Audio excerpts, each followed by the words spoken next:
Peperangan dekat Iran dah masuk minggu ketiga. Dalam video ni saya akan membuat analisa apakah sebenarnya strategi Iran dalam menempuh peperangan dengan Amerika Syarikat dan juga Israel ini.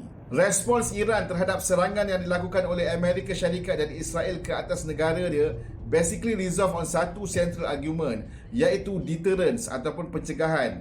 Tehran nak pastikan bahawa Amerika Syarikat dan Israel faham bahawa any future attacks ataupun serangan di masa hadapan akan dijawab secara politik dan juga costly.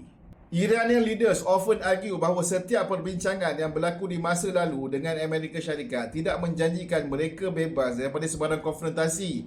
Ini terbukti dengan event-event yang berlaku. Contohnya pada tahun 2020 dengan pembunuhan Qasim Soleimani. Dan kita juga tidak boleh lupa bahawa Iran sentiasa berada di bawah sanction Amerika Syarikat semenjak selepas daripada Iranian Revolution 1979 lagi.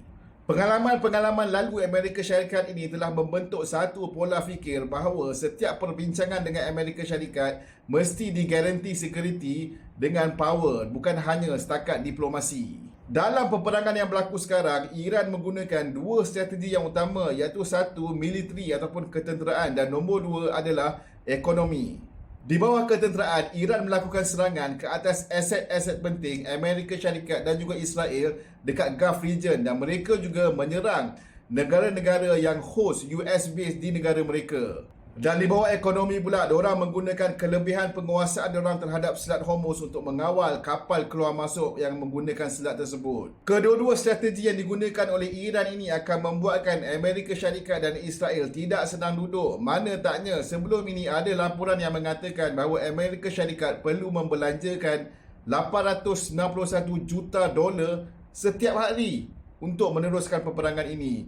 Tekanan antarabangsa juga akan memuncak disebabkan perang ini kerana harga minyak yang melonjak naik. Bukan itu saja, Iran juga dah membuat persediaan sekiranya hal ini terjadi. Sebab tu, masa awal-awal serangan dilakukan, mereka menggunakan high volume missile dan juga drones. Sebab apa? Sebabnya mereka tahu untuk air defense system dicerobohi, mereka perlu menggunakan banyak missiles dan drones, dan kos untuk menghantar missile dan drones ini tidaklah semahal menggunakan air defense system yang digunakan oleh Amerika Syarikat dan juga Israel.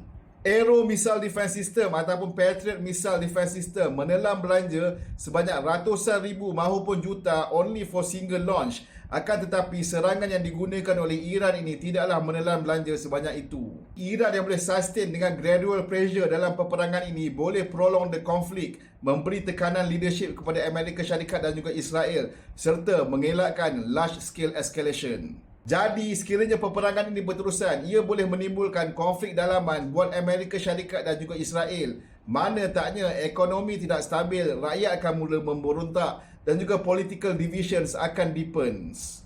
Daripada segi geopolitik, Iran menggunakan satu prinsip asas untuk memenangi peperangan ini, iaitu deterrence through endurance ataupun pencegahan melalui ketahanan.